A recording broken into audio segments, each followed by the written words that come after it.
Muhabbat insonni qanchalik orzularga olib chiqsa, shunchalik halokatga ham yetaklashi mumkin.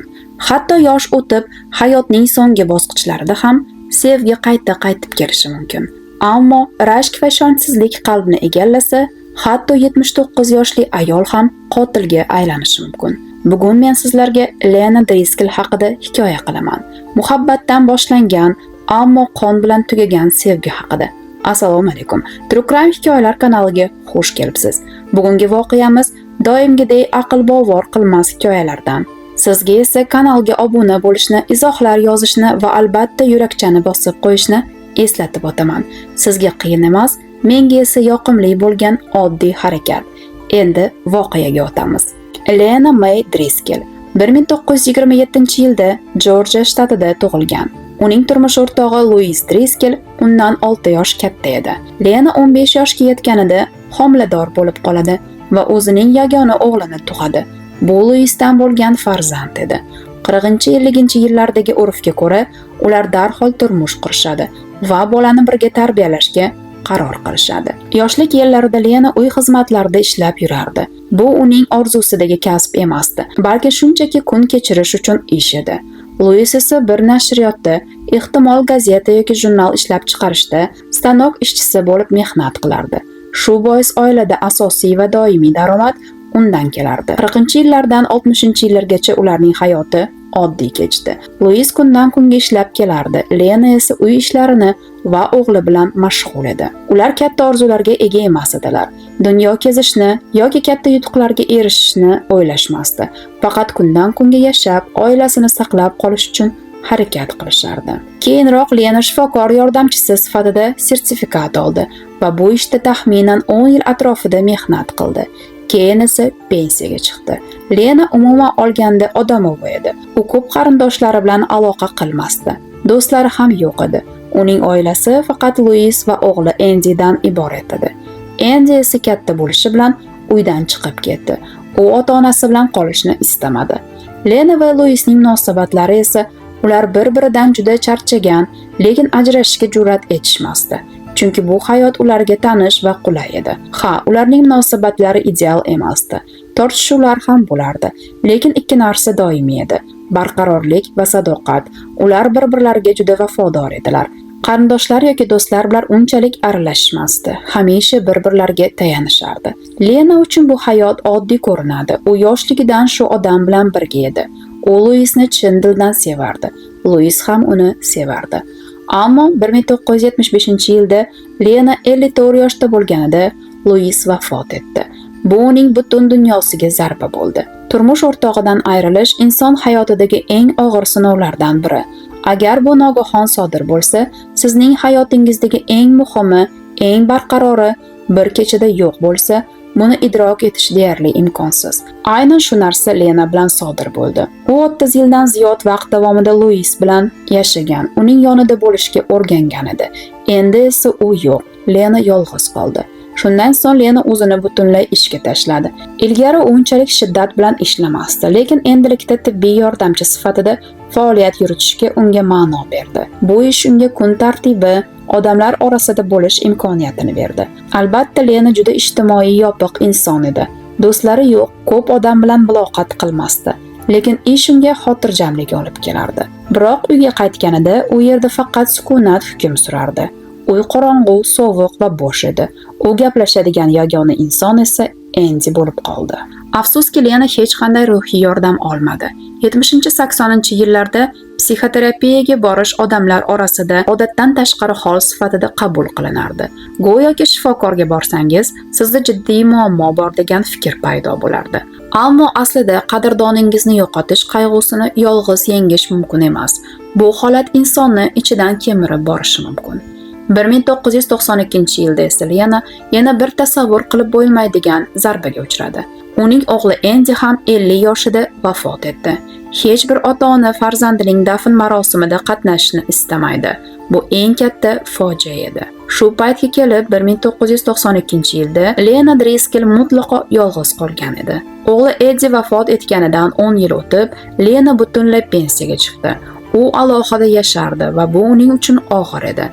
juda katta yordamga muhtoj emas edi, lekin uyda yolg'iz qolishga tob bera olmasdi.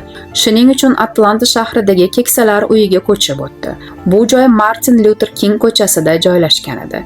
2000-yillarning boshlarida u yerga ko'chib kelganidan keyin keksalar uyi hayoti unga ancha g'alati tuyuldi. Bu yerda doim odamlar orasida bo'lish, turli tadbirlar va mashg'ulotlarda qatnashish kerak edi.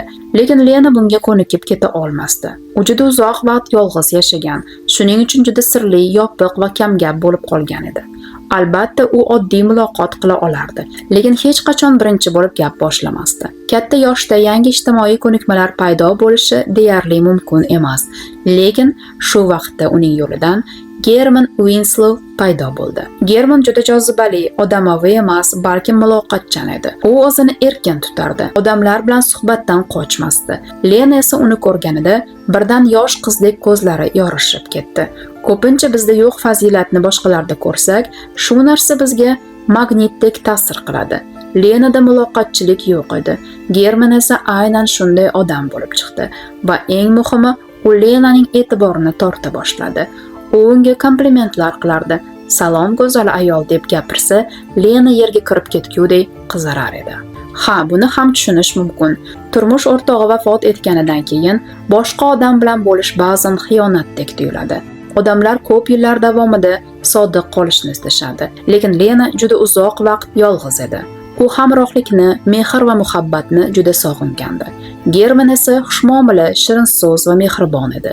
Germanning katta oilasi bor edi. U Beulah Winslow ismli ayol bilan 11 farzandi bor edi. 5 o'g'il va 6 qiz. Biroq 2003-yilda Beulah vafot etadi. Ular pensiyaga chiqqanidan so'ng shu keksalar uyida birga yashardi. Kichik bir xonali uyda hayot kechirishardi. Beulah vafot etganidan keyin German yolg'iz qoldi. Lena esa turmush o'rtog'idan ayrilib, qariyb 30 yil yolg'iz yashagan bo'lsa, German ortiqcha vaqt kutmadi. Atigi 1 yil o'tib, u yana muhabbat izlay boshladi. Hatto keksalar uyida uni sho'x yigit ekani haqida gap so'zlar yurardi. U turli ayollarga salom berib, muloyim muomala qilishdan tortinmasdi. Lekin 2004-yil oxirida u va Lena rasmiy ravishda juftlikka aylanishdi. Endi ular birga vaqt o'tkazishardi, birga bingo o'ynashardi, bog'da yurishardi. Lenaning hayotida mazmun paydo bo'ldi va endi u yolg'iz emas edi. German ham unga mehribon edi. Uning qariyalar uyida sho'x sifatida tanilganligiga qaramay, Lena bilan munosabati chindan ham samimiy edi. Ular hatto umumiy bank hisobini ochishdi. Lenaning nabirasi keyinchalik ularning munosabatlarini eslab, bobomdan keyin bunchalik baxtli ko'rmagan edim. Buvim shu qadar xursand ediki, hatto turmushga chiqish haqida gapirardi degan. Germanning og'zidan bu so'z chiqmagan bo'lsa ham, Lena shunday deb ishonardi. Munosabatning ilk yilida ular sayohat qilishni ko'p muhokama qilishdi. Hatto sayohat fondi uchun hisob ochishgandi. Va 2005-yil yozida ular Floridaga birga safarga chiqishdi. Floridaga yo'l olish ular uchun quyoshli sohil, dengiz tovushi, yonida sevgan inson bilan dam olish demak edi. Lena juda xursand edi. German ham shunday. Bir necha kunlik safar ular uchun baxtli damlar bo'lishi kerak edi. Lekin hammasi kutilmagandek bo'lmadi. Safar ularning munosabatiga yovuzlik urug'ini sepdi. Lena Germanni boshqa ayollar bilan muloqotda ayblay boshladi. Faqat saharlikda sharbat olish uchun salom Shirley degandan emas, balkim u haqiqatdan boshqa ayollar bilan uchrashyapti, hatto yaqin munosabatda deb o'ylay boshladi. Hatto German unga ishonch bildirib, kalitni bergandi. Xohlagan vaqting kel, seni aldamayman, derdi u. Ammo Lena bunga ishonmadi. Oddiy holatda bunday fikrlar ko'pincha insonning ichki ishonchsizligidan kelib chiqadi. U meni chindan ham yaxshi ko'rmaydi. Men yetarli emasman. Shu tuyg'u kuchayganida odam sevganidan dalil talab qiladi. Har bir daqiqada muhabbatni isbotla degan kabi. Lena ham xuddi shu holatda edi. Masalan, German plajdagi restoranda oddiygina ofitsiant ayolga kulgani uchun o'ziga joy topa olmasdi. Keyinroq Germanning oilasi aytib berganiga ko'ra, Lenaning bosimi cheksiz bo'lgan. U o'zicha qaror chiqargan, German uni aldayapti, sevmaydi. Hammasi yolg'on. Va bu fikrdan voz kechmadi. Uning bosimi Germanni chinakamiga qo'rqitdi. Natijada Florida safaridan qaytgach, 2005-yil 6-iyun kuni German u bilan ajralishga qaror qildi. Aynan shu yerda voqealar yo'nalishi o'zgardi. Rostini aytganda, German keksalar uyida chaqqonligi bilan tanilgan edi. U muloyim, shirin so'z odam bo'lib, ayrim ayollarga salom berishdan, ularga tabassum qilishdan tortinmasdi. Bu uning tabiati edi. Lena Germanni keksalar uyida har yerda quvib yurardi, tortishardi, bezovta qilardi, har bir burchagida tinchligini buzardi. U hatto kalit bilan uning xonasiga kutilmaganda kirib olib, uni shaxsiy hayotini izdan chiqardi.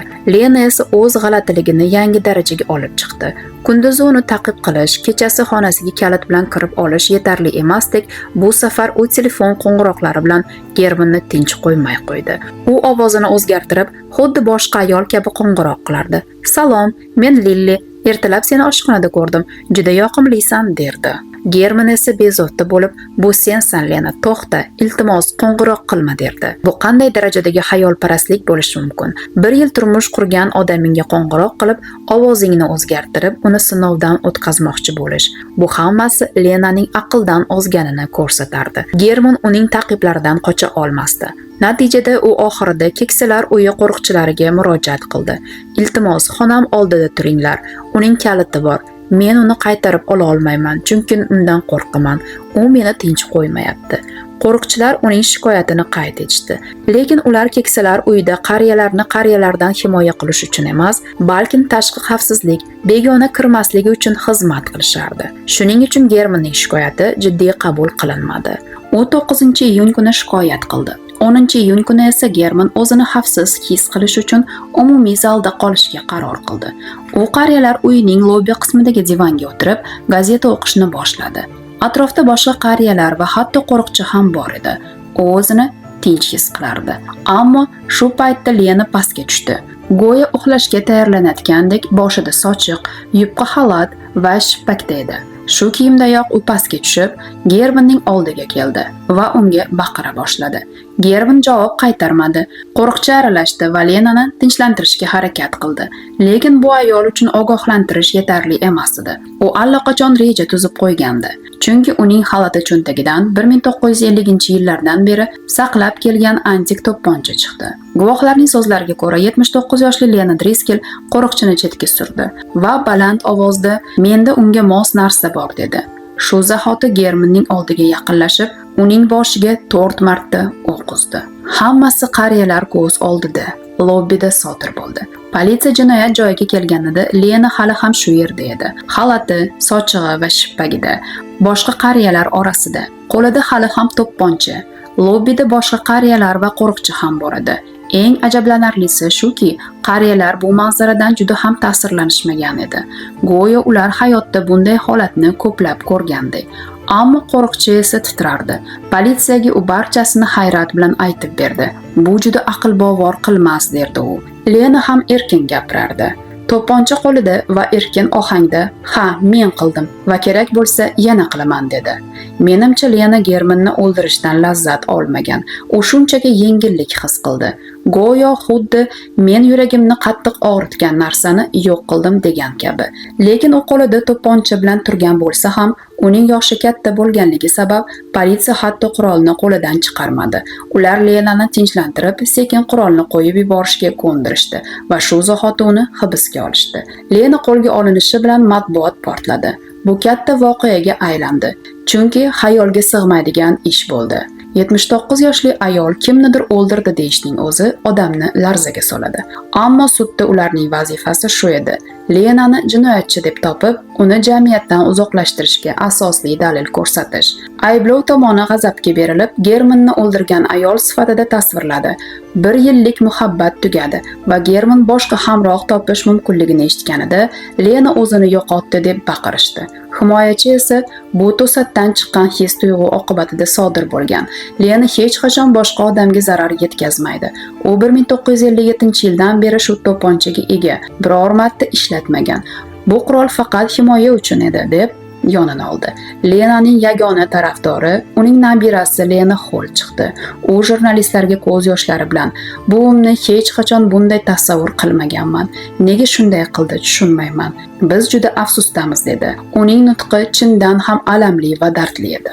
Lenaning yoshi katta bo'lgani sud jarayonida katta omilga aylandi. U $25,000 kafolat bilan ozod qilindi va uy qamog'iga jo'natildi. Bu esa German farzandlarini g'azabga to'ldirdi.